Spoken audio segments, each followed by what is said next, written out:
Turtle Palooza returns to Agawam as Eversource strives to keep its rights-of-way safe for protected species. That's just one of the stops we make as Western Mass News goes town by town.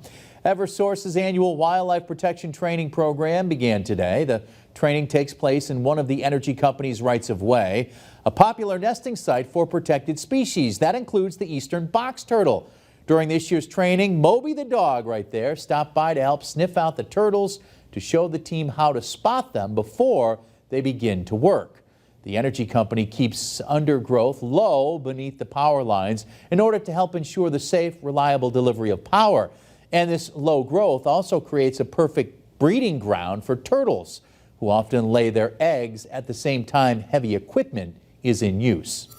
Now to Springfield, where Elias Brookings Elementary School held their annual Peace Day celebration with local law enforcement and first responders. The events aimed at celebrating and appreciating all of our local law enforcement, first responders, military, and safety officials. And finally now, we stop in Holyoke, where Holyoke Medical Center opened up a brand new farmers market at the hospital. The HMC Farmers Market will be open every Wednesday from 11 a.m. to 3, starting today and running through October 25th. The market's located in the hospital's parking lot D. When we come back, Jenna has one last look at our first alert forecast.